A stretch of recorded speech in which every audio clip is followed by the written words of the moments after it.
नमस्कार। शोध प्रकल्प त्रैमासिक छत्तीसगढ़ मित्र राष्ट्रीय हिंदी अकादमी और हिंदी विभाग कल्याण महाविद्यालय भिलाई नगर के द्वारा संयुक्त रूप से आयोजित 3 दिवसीय अंतर्राष्ट्रीय वेबिनार में आपका स्वागत है, अभिनंदन है। हमारे वेबिनार का शीर्षक है साहित्य, शिक्षा और समाज, परंपरा और तकनीक का समन्वय। इसमें हमारे प्रतिभागीगण, हमारे विषय विशेषज्ञ ऑनलाइन अपनी बात कर रहे हैं, लेकिन हमने इसके लिए अपना YouTube चैनल छत्तीसगढ़ मित्र स्टूडियो से करार किया है और छत्तीसगढ़ मित्र स्टूडियो शोध पत्रों के, विषय विशेषज्ञों के वाचन को अलग अलग एपिसोड में प्रस्तुत करेगी। इसी के तहत ये एपिसोड प्रस्तुत है शोध पत्र वाचन। शोध पत्र वाचन में हमारे प्रतिभागी, इस एपिसोड में 4 प्रतिभागी हैं। पहले प्रतिभागी हैं हमारे डॉक्टर हेमचंद्र पांडे, राजनीति विज्ञान विभाग में प्रोफेसर हैं CMD महाविद्यालय बिलासपुर में, और वे अपनी बात कहेंगे ऑनलाइन शिक्षा की समस्याएं पर। दूसरे हमारे विशेषज्ञ हैं डॉक्टर प्रीति अग्रवाल, वरिष्ठ अनुसंधानकर्ता हैं, सीनियर फेलोशिप, हिंदी विभाग लखनऊ विश्वविद्यालय लखनऊ। आप बात करेंगी वर्तमान परिदृश्य में शिक्षा में बढ़ते नवाचार पर। तीसरे हमारे प्रतिभागी हैं श्री धीरज रंगारी, जो व्याख्याता हैं हिदायतुल्लाह ला विश्वविद्यालय रायपुर में, जो साहित्य समाज का दर्पण है पर अपनी बात रखेंगे। और चौथे हैं हमारे सांगली महाराष्ट्र से डॉक्टर प्रवीण कुमार चौगुले, जो भाषा और साहित्य और शिक्षा, परंपरा और तकनीक के समन्वय पर अपनी बात रखेंगे। आइए इन विद्वानों के शोध पत्र का हम आनंद लेते हैं। हेलो, नमस्कार। मैं doctor Nagaratna Ganvir, assistant professor political science, government Shivnath science college Rajnandgaon. आज का मेरा विषय है शिक्षा और तकनीकी के बदलते परिदृश्य। वर्तमान समय में शिक्षा प्रणाली में बहुत ज्यादा बदलाव आया है और इसका कारण है टेक्नोलॉजी और इनोवेशन। आज हम देखते हैं कि टेक्नोलॉजी के कारण हर क्षेत्र में, चाहे शिक्षण का तरीका हो, चाहे सेमिनार का तरीका हो, चाहे कोई कॉन्फ्रेंस हो, चाहे ऑफिस के काम हो, हर जगह टेक्नोलॉजी और इनोवेशन के कारण बदलाव आया है। तो हम देखते हैं पुराने समय में जो पढ़ाई कक्षा में ब्लैक बोर्ड, चाक, डस्टर के साथ होती थी, अब उसका स्वरूप और होमवर्क तक सीमित थी, आज उसका स्वरूप पूरी तरह से बदल गया है। विद्यार्थी आज अपने घर में रहकर इंटरनेट के माध्यम से, फेसबुक के माध्यम से, वीडियो के माध्यम से, गूगल के माध्यम से पढ़ रहा है। जो चीज नहीं आ रही है यूट्यूब में सर्च कर रहा है। हम देखते हैं कि अगर किसी को इंग्लिश नहीं आती, हिंदी नहीं आती या कोई और भाषा नहीं आती, तो गूगल ट्रांसलेटर के माध्यम से उसको हम देख पा रहे हैं। तो ये विद्यार्थियों के लिए, प्रोफेसर्स के लिए और सभी के लिए अभी जो है शिक्षा पद्धति में बहुत ज्यादा बदलाव आ गया है। अब हमको किसी से पूछने जाने की जरूरत नहीं है। ये मोबाइल में आप देखिए, मोबाइल में, लैपटॉप में, इंटरनेट के थ्रू, गूगल ऐप में आप जाइए, हर चीज आपको मिल जाएगा। कहाँ पर किस तरह का बोलना है उसको, आप हिंदी बोलेंगे, इंग्लिश में आपको चाहिए तो इंग्लिश में आ जाएगा। आप इंग्लिश बोलेंगे, हिंदी चाहिए, आपको अनुवाद चाहिए, ट्रांसलेशन चाहिए तो वो आ जाएगा। तो इस तरह से अपन देखते हैं शिक्षा पद्धति में वर्तमान समय में बहुत ज्यादा बदलाव आ गया है। अब 72% विद्यार्थी जो है ई लर्निंग पसंद कर रहे हैं और अमेरिका के बाद ई लर्निंग के मामले में भारत का दूसरा स्थान है। कोरोना महामारी के कारण हम जानते हैं लॉकडाउन के कारण जो है हर घर आज ऑफिस बन गया है और हर तरह का वो मीटिंग रूम बन गया है, क्लासरूम बन गया है, आप देखोगे सेमिनार हॉल बन गया है, क्योंकि घर बैठे हर व्यक्ति वीडियो बना रहा है, कॉन्फ्रेंस अटेंड कर रहा है, पढ़ा भी रहा है, ऑनलाइन पढ़ा भी रहा है। तो इस तरह से अपन देखते हैं कि ये जो चुनौतीपूर्ण कोरोना की जो ये महामारी हुई है और ये चुनौतीपूर्ण तो है, लेकिन इस चुनौती को आज हर प्राध्यापक शिक्षक इसको स्वीकार कर रहा है और टेक्नोलॉजी से पूरी तरह जुड़ गया है और ये आवश्यक भी था टेक्नोलॉजी से जुड़ना। आज के दौर में हम देखते हैं कि आज ऑनलाइन जो हम सोच भी नहीं सकते कि ऑनलाइन डांस कंपटीशन होगा, पेंटिंग कंपटीशन होगा, ऐसे कंपटीशन होगा, तो ऐसे क्विज कंपटीशन। तो पढ़ाई के अलावा आप देखेंगे डांस है, क्विज है, ऐसे कंपटीशन हो रहा है, तमाम सारे कंपटीशन हो रहे हैं। हमारे खुद वेबिनार नेशनल और इंटरनेशनल वेबिनार हो रहे हैं। तो इस तरह से ये टेक्नोलॉजी ने शिक्षा पद्धति में बहुत ज्यादा बदलाव किया है और ये एक बहुत अच्छा मैं कहूंगी कि बहुत अच्छा मौका आया है। वर्तमान समय में इंटरनेट का जो इस्तेमाल है ये बहुत ज्यादा बढ़ गया है।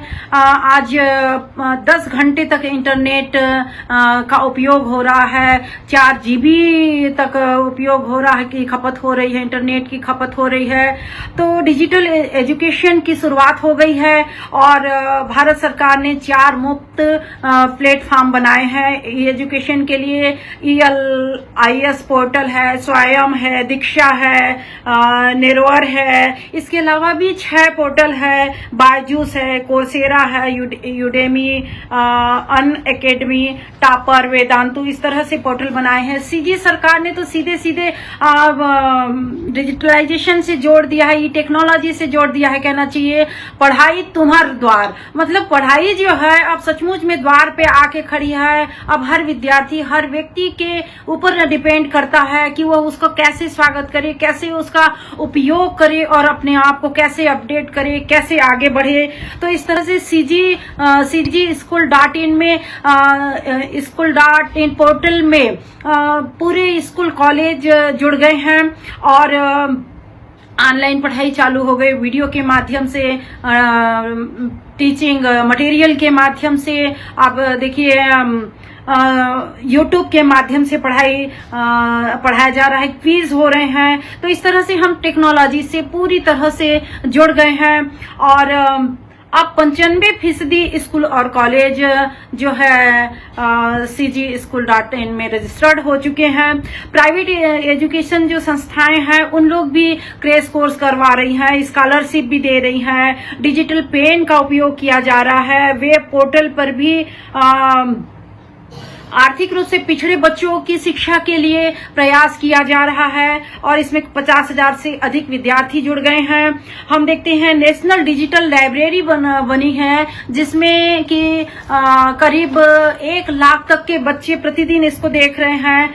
टाटा स्काई ने भी फ्री में एजुकेशन देने के लिए ई एजुकेशन चालू किया है, ये इनका चैनल नंबर 756 है। तो इस तरह से ऑनलाइन लर्निंग के लिए, ऑनलाइन शिक्षा के लिए हमारी टेक्नोलॉजी बहुत अच्छा काम कर रही है और हमको इससे जुड़ना बहुत आवश्यक था। भले ही देर हुई, लेकिन अब पहले जो हम डरते थे अब हम उससे उबर चुके हैं और ये टेक्नोलॉजी से के साथ में चलना इस युग की प्राथमिकता है। अब शिक्षा टेक्नोलॉजी से पूर्णतः जुड़ चुकी है और ये एक नया प्रयोग है, लेकिन बहुत अच्छा है। थोड़ी चुनौतियां तो है, आप देखियो एडमिशन भी ऑनलाइन होने लगा है, चुनौतियां हैं। कई बच्चों के पास, विद्यार्थियों के पास जो है एंड्रॉइड फोन नहीं है, नेटवर्क नहीं है, लाइट नहीं रहती है, और कैफे में जाने के लिए पैसा नहीं है। उसके बावजूद भी अब सरकार को इस पर थोड़ा ध्यान देना पड़ेगा। और उसके बावजूद भी हम देखते हैं ये नया प्रयोग हम सबके लिए, पूरी शिक्षा जगत के लिए, पूरे भारत के लिए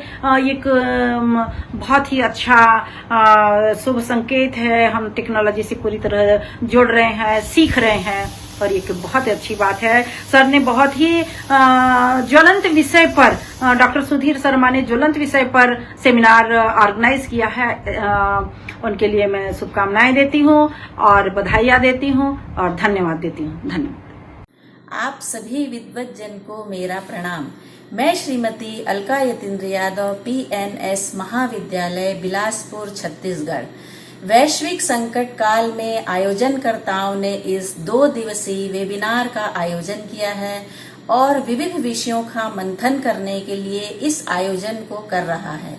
इसके लिए मैं विश्वविद्यालय को, विश्वविद्यालय के कुलपति महोदय को, हिंदी विभाग के आचार्य सुधीर शर्मा जी को साधुवाद देती हूँ और इस आयोजन के लिए अपनी शुभकामना प्रेषित करती हूँ कि यह आयोजन सफल ही नहीं होगा बल्कि एक ऐसा संदेश देगा जिसके आलोक में हम इस महामारी के दौर में साहित्य का आधार लेकर इस संकट से उबरने में सक्षम होंगे।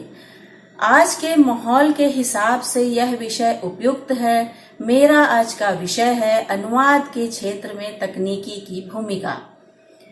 ज्ञान की जितनी भी शाखाएं हैं उसमें एक बात सामान्य ही है कि सभी मनुष्य की मदद करती है। उसी प्रकार अनुवाद साहित्य संकट के समय में मनुष्य का मनोबल बढ़ाता है, मनुष्य को धैर्य और शक्ति देता है। विश्व बहुविध भाषाओं का अजायब घर है और आज भी इस अजायब घर में 3000 से भी अधिक प्रमुख भाषाएं अपना वर्चस्व कायम किए हुए हैं। प्राचीन काल में भी अनेक भाषाएं विद्यमान थीं। वर्तमान युग विज्ञान एवं प्रौद्योगिकी का युग है। आज विज्ञान एवं प्रौद्योगिकी की प्रगति के चमत्कार को दूर दराज के गांवों को अपनी पकड़ से परे नहीं छोड़ा है। जहां एक ओर विज्ञान एवं प्रौद्योगिकी ने अपनी परिधि में पूरे विश्व को व्याप्त कर लिया है, वहीं दूसरी ओर विज्ञान एवं प्रौद्योगिकी का साहित्य विश्व की कुछ गिनी चुनी भाषाओं की अभिव्यक्ति की निधि माना जाता है। वर्तमान युग अनुवाद का युग है और इस क्षेत्र में भी विस्तृत है। साहित्य के अलावा विज्ञान प्रौद्योगिकी जनसंचार के माध्यम, चाहे वह श्रव्य हो या दृश्य, चिकित्सा शास्त्र, कार्यालय कार्य, प्रशासन, कानून, न्यायालय, जनसंपर्क, समाचार पत्र, पत्रिकाएं आदि तथा अन्य अनेक क्षेत्र के ग्रंथों और रचनाओं का हिंदी में अनुवाद होने लगा है। आधुनिक युग प्रारंभ होने के साथ ही अनुवाद सूचना क्रांति का युग प्रारंभ हुआ। वर्तमान समय में सूचना प्राप्त करने के लिए विभिन्न माध्यमों का उपयोग किया जा रहा है। जनसंचार माध्यमों का विकास नहीं हुआ था। संप्रेषण के लिए पक्षियों का उपयोग किया जाता था। विभिन्न प्रकार के चित्रों, शिलालेखों के माध्यम से किसी एक समय काल की सामाजिक आर्थिक अवस्था का प्रचार प्रसार एवं चित्रण किया जाता था। सूचना को एक से अधिक लोगों तक पहुंचाने के लिए मुनादी कराई जाती थी। किसी एक भाषा में कही या लिखी गई बात या किसी दूसरी भाषा में सार्थक परिवर्तन अनुवाद कहलाता है। मनुष्य सहायता के साथ कंप्यूटर का उपयोग कर एक प्राकृतिक मानव भाषा का दूसरी प्राकृतिक मानव भाषा में अनुवाद करना ही मशीनी अनुवाद या यंत्रानुवाद है। भारत में मशीनी अनुवाद की प्रथम शुरुआत 1985 से मानी जाती है, जो दक्षिण भारत के तमिल विश्वविद्यालय में रशियन तमिल अनुवाद क्षेत्र के लिए शुरू हुआ। इसका निर्गत पाठ उच्च स्तर का नहीं होने के कारण भारत में मशीनी अनुवाद की विधिवत शुरुआत IIT कानपुर में शुरू हुआ। अक्षर भारती ग्रुप के आंग्ल भारती मशीनी अनुवाद यंत्र से मानी जाती है। वर्तमान में भारत में कई मशीनी अनुवाद यंत्रों पर कार्य किए जा रहे हैं। इस तरह स्पष्ट होता है कि अनुवाद का क्षेत्र बहुआयामी तथा बहुरूपी है। अनुवाद आज की अनिवार्यता है। तकनीकी के समस्त माध्यमों में अनुवाद अहम भूमिका निभाता है, चाहे प्रिंट मीडिया हो या इलेक्ट्रॉनिक मीडिया। जनसंचार माध्यमों की सफलता के लिए अनुवाद अति आवश्यक है। आने वाली सदी अंतर्राष्ट्रीय संस्कृति की सदी होगी और संप्रेषण के नए नए आविष्कारों व माध्यमों से वैश्वीकरण के नित्य नए क्षितिज उद्घाटित होंगे। अतः इस सारी प्रक्रिया में अनुवाद की महती भूमिका होगी। धन्यवाद। नमस्कार, मैं डॉक्टर परेश द्विवेदी, विभागाध्यक्ष समाजशास्त्र, भोपाल नोबल्स विश्वविद्यालय, उदयपुर, राजस्थान। इस संगोष्ठी के उपशीर्षक बदलता समाज और नए परिदृश्य पर अपने विचार साझा कर रहा हूँ। समाज व्यक्ति व्यक्ति के बीच पाए जाने वाले संबंधों के आधार पर एक निर्मित व्यवस्था है जो अमूर्त है, और यह व्यवस्था सामाजिक अंतःक्रिया और सामाजिक संबंधों के विभिन्न प्रतिमानों पर आधारित है। जब जब सामाजिक प्रतिमानों और संबंधों और अंतःक्रियाओं के स्वरूपों में बदलाव आया है, सामाजिक संरचना, सामाजिक ढांचा बदला है। इस बदलने की प्रवृत्ति की पृष्ठभूमि में प्रथम विश्व युद्ध, फ्रांस की क्रांति, द्वितीय विश्व युद्ध, औद्योगिक क्रांति को संदर्भित किया जा सकता है। उसके बाद जो समाज आया उसका स्वरूप अलग था। वैज्ञानिक प्रगति, औद्योगिकरण, नगरीकरण, वैश्वीकरण, आधुनिकीकरण, संचार और उन्नत के साधनों के साथ जो समाज का स्वरूप आया वो पृथक था, जिसे हम मूर्त रूप में देख रहे हैं। वर्तमान में जो संकट आ खड़ा हुआ है वह भी सामाजिक बदलाव का एक कारण होगा, जिसे हम कोरोना क्रांति की संज्ञा दे सकते हैं। जब भी महामारियां आती हैं वह परिवर्तन साथ में लेकर के आती हैं, और यह परिवर्तन दो प्रकार से हमारे सामने उपस्थित होंगे। पहला व्यावहारिक सामाजिक परिवर्तन और दूसरा संस्थागत सामाजिक परिवर्तन। इन परिवर्तनों के तीन महत्वपूर्ण पहलुओं की ओर मैं आपका ध्यान आकर्षित करना चाह रहा हूं। पहला, मॉर्टालिटी। जब से यह संकट आ खड़ा हुआ है, मृत्यु का भय लोगों के बीच बैठा है। मृत्यु के जो दूसरे कारण थे वो अब शिफ्ट हो गए हैं केवल एक कारण में, और वो है कोरोना। तो बीमारियों की प्रकृति में बदलाव आया है और बीमारियों के कारणों में बदलाव आया है, और इसकी वजह से व्यवहार परिवर्तित हो रहा है। दूसरा,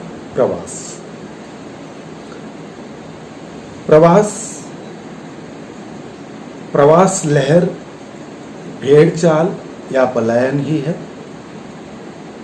इसके तीन कारण बने हैं: मृत्यु का या बीमारी का भय, दूसरा रोजगार की समाप्ति, और तीसरा आवास की समस्या। ये एक दबाव स्वरूप हो रहा है, पलायन इससे बढ़ रहा है, और व्यक्ति किसी भी स्थिति में अपने मूल स्थान पर पहुंचना चाहता है। उससे उसकी मानसिक दशा में बदलाव आ रहा है, और यह बदलाव व्यवहार में परिवर्तन लेकर के आ रहा है। तीसरा, राजनीति। राजनीति मजदूरों को पलायन करने को मजबूर कर रही है। राजनीतिक दलों में आपसी सामंजस्य नहीं है, और वेस्ट इंटरेस्ट भी कहीं कहीं दिखाई दे रहे हैं, जिससे मजदूरों की स्थिति खराब होती जा रही है। ट्रांजिट पीरियड नहीं दिया गया, और जो अभी किया जा रहा है वो यदि शुरुआत में कर दिया जाता तो स्थितियां कुछ पृथक होती। अब ये सभी दशाएं व्यवहार में परिवर्तन के लिए उत्तरदायी बन रही है। इनमें से जितने भी व्यवहार हमें दृष्टिगोचर हो रहे हैं, जो लंबी समयावधि तक चलेंगे, वो संस्थागत परिवर्तन लेकर के आएंगे, और यह संस्थागत परिवर्तन ही सामाजिक परिवर्तन को जन्म देगा, जिससे नवीन परिदृश्य उभर कर सामने आएगा। एकाकी परिवार संयुक्त परिवारों में होंगे, कृषि पर निर्भरता बढ़ेगी, जॉब का नेचर चेंज होगा, कार्य प्रणाली में बदलाव आएगा, लार्ज इंडस्ट्रीज में लेबर प्रॉब्लम आएगी, राज्यों पर निर्भरता बढ़ेगी, आर्थिक संकट उत्पन्न होंगे, प्रश्न यहाँ खड़ा होता है कि हम एक आदर्श समाज की स्थापना कैसे कर पाएंगे। इसके लिए सरकार, समुदाय, जाति, स्थानीय लोगों सभी का सहयोग अपेक्षित है। मैं संगोष्ठी के सभी आयोजकों को पूर्व शुभकामनाओं के साथ अपनी बात समाप्त करता हूँ। धन्यवाद। सीमा लाली प्रधान, सहायक प्राध्यापक हिंदी के रूप में शासकीय महाप्रभु वल्लभाचार्य स्नातकोत्तर महाविद्यालय महासमुंद में पदस्थ हूँ। डॉक्टर सुधीर शर्मा सर की अगुवाई में आयोजित साहित्य, शिक्षा और समाज, तकनीकी और परंपरा का समन्वय विषय पर आधारित 2 दिवसीय अंतर्राष्ट्रीय वेबिनार में आप सभी दिग्गजनों को मेरा नमस्कार है। इस वेबिनार में मेरा विषय है संस्कृति और आधुनिकता के बदलते सरोकार। सबसे पहले संस्कृति और आधुनिकता का परिचय देना चाहूँगी। संस्कृति को हर्ष कोविड ने पर्यावरण का मानव निर्मित भाग के रूप में परिभाषित किया है। संस्कृति का व्यापक अर्थ मानव के रहन सहन, खान पान, आचार विचार, संपूर्ण जीवन शैली से संबंधित है। रामधारी सिंह दिनकर ने संस्कृति को मानव की आत्मा से संबंधित माना है और संस्कृति जीवन जीने की वो शैली है जो जन्म जन्मांतर से चल रही है और निरंतर चलने वाली प्रक्रिया है। संस्कृति के निर्माण का आधार संस्कार है। संस्कार व्यक्तित्व से संबंधित है और यह व्यक्तिगत संस्कार जब किसी समूह अपना लेता है तो वह संस्कृति में परिणत हो जाती है। आधुनिकता, यह शब्द पश्चिम से आयातित है। पश्चिम की इस अवधारणा को हमने आत्मसात किया है। आधुनिकता का अर्थ होता है जो अभी अभी हुआ। आधुनिकता का तुलनात्मक प्रयोग होता है या तो प्राचीन काल या मध्यकाल के परिप्रेक्ष्य में, लेकिन जो मूल्य वर्तमान में भी प्रासंगिक है वो भी आधुनिक है। आधुनिकता का एक रूप अतीत का विरोध करना होता है और यह विरोध की प्रवृत्ति पश्चिम से हमें मिला है। संस्कृति का अनावश्यक विरोध करने से समाज का दबाव पड़ता है और इससे व्यक्तित्व खंडित होती है। संस्कृति मानसिक प्रगति का परिचायक है और यह जनमानस में गहरी पेट बनाए होती है। वर्तमान समय में हम देखते हैं कि संस्कृति का किस प्रकार से क्षरण हो रहा है। मानव समाज ने आधुनिकता का सही अर्थ नहीं समझा और जो कुछ भी उसे रोका, बाधा, उसका वो विरोध करना अपना कर्तव्य समझ लिया और मन मुताबिक चलना ही आधुनिक समझा। युगों से स्थापित संस्कृति से छेड़छाड़ करने लगा। जबकि कुछ अपवादों को छोड़ दिया जाए तो भारतीय संस्कृति विज्ञान और प्रकृति का सुंदर समन्वय है। संस्कृति की अनदेखा प्रकृति की अवहेलना है जिसका खामियाना वर्तमान समाज भुगत रहा है। पहले जब हम आधुनिक नहीं थे तो क्या सुसंस्कृत नहीं थे? समय के अनुसार हमारा प्रत्येक कार्य होता था। शारीरिक श्रम के कारण मस्तिष्क विश्राम और शांत होता था। जब देह कार्य करता है तब मस्तिष्क को आराम मिलता है। शारीरिक विश्राम की अवस्था में मस्तिष्क अनावश्यक उलझनों से उलझा रहता है। एक उदाहरण से मैं स्पष्ट करना चाहूँगी। छत्तीसगढ़ के गांव के परिप्रेक्ष्य में गांव की संस्कृति के रीढ़ तालाब हुआ करते थे। एक तरह से तालाब विचार मंच था जहां पुरुष ही नहीं महिलाएं भी अपनी सहेलियों के साथ समय तय करके समूह में पैदल तालाब नहाने जाते थे। तालाब से में आने जाने का समय और पोखर में व्यतीत करते समय बातचीत के दौरान वो समाज की महत्वपूर्ण जानकारियों से जुड़ी रहती थी। मानसिक आमोद प्रमोद का समय होता था। दुख दर्द बांटती थी, एक दूसरे का सहयोग भी करती थी। इस प्रकार तालाब से महिलाओं का सहज समाजीकरण होता था और वो दिन भर उत्साहित रहती थी। अनेक कारणों से इस प्रकार की संस्कृतियों का लोप होते जा रहा है, जिससे एकाकीपन, तनाव, अवसाद को बढ़ावा मिल रहा है।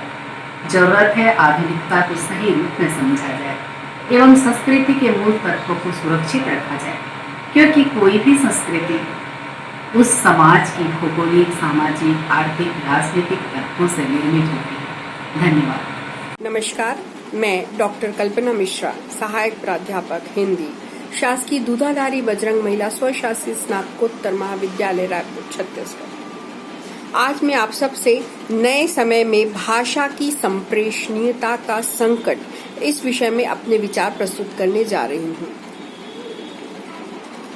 नए समय में संस्कृति पर बहुत सारे संकट हमें दिखाई पड़ते हैं, पर एक सबसे बड़ा संकट है भाषा की संप्रेषणीयता का संकट। बदलाव सब सर्वत्र हैं, बदलाव अवश्यंभावी है, किंतु ऐसे बदलाव जिनसे हमारी भाषा परिवर्तित हो जाए उसे हमें शीघ्र स्वीकार नहीं करना चाहिए।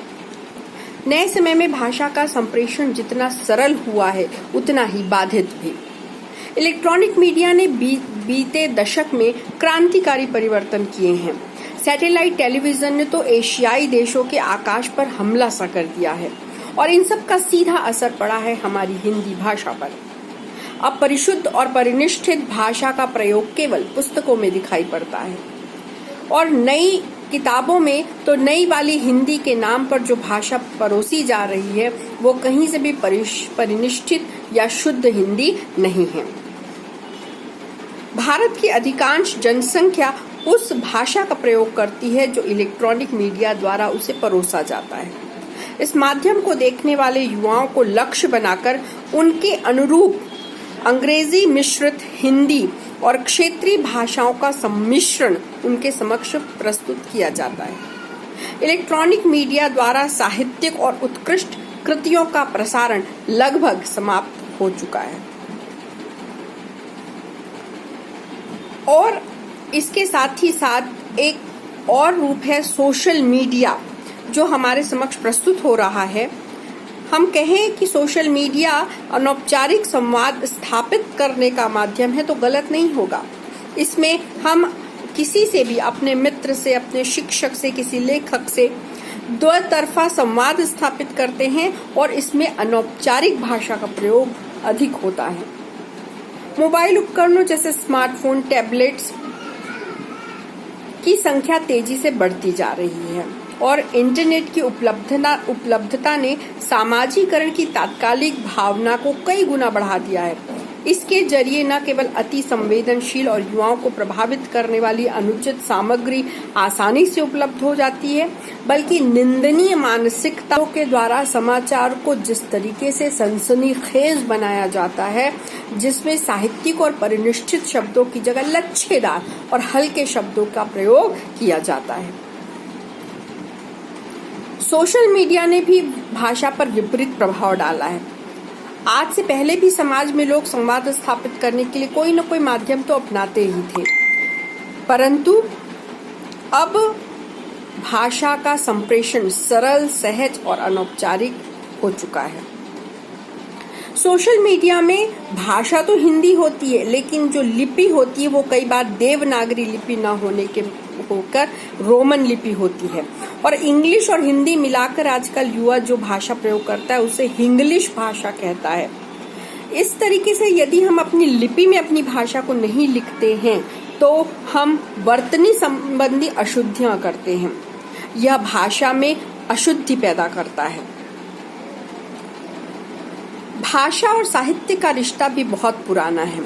भाषा को किस तरह सार्वजनिक और सर्वमान्य किया जाए ये विद्वानों द्वारा तय किया जाता रहा है, परंतु अब संप्रेषणीयता के लिए सरल से सरल शब्दों का प्रयोग किया जाता है। कई बार शब्दों को तोड़ा मरोड़ा जाता है, कई बार शब्दों के साथ अंकों का प्रयोग कर दिया जाता है, कई बार उनकी संक्षिप्तियां बहुत ज्यादा प्रयोग की जाती है, कई बार नई संक्षिप्तियां बनाई जाती है। इस तरीके से भाषा भ्रष्ट हो रही है, जबकि वेदों में कहा गया है कि एको शब्द सुप्रयुक्त स्वर्ग लोको कामधुक भवति, अर्थात एक एक शब्द यदि शुद्धता से प्रयोग किया जाए तो स्वर्ग का सुख प्रदान करता है।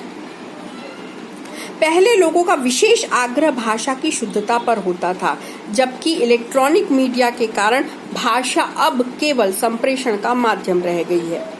आज का युवा बिना किसी संकोच के ऐसी भाषा बोलता और लिखता है जिसमें उसे प्रयास की आवश्यकता न रहे। और इलेक्ट्रॉनिक मीडिया की भेड़ चाल में चलते चलते हमने भाषा को बहुत क्षति पहुंचाई है, देवनागरी लिपि को बहुत क्षति पहुंचाई है। अंत में मैं यही कहकर अपनी बात को विराम दूंगी कि बदलाव तो तय है, पर समरसता कायम रहनी चाहिए। भाषा में परिवर्तन अच्छी बात है, पर अशुद्धता से भाषा का विलोपन होगा। अतः नए समय में भी हमें भाषा के सुधार की ओर अग्रसर होना चाहिए, ना कि उसकी विकृति की ओर। भाषा की संप्रेषणीयता के संकट को केवल भाषा की शुद्धता के द्वारा, हिंदी भाषा के बहुतायत में प्रयोग के द्वारा, भाषा के प्रति सतर्कता के द्वारा ही सुधारा जा सकता है। धन्यवाद।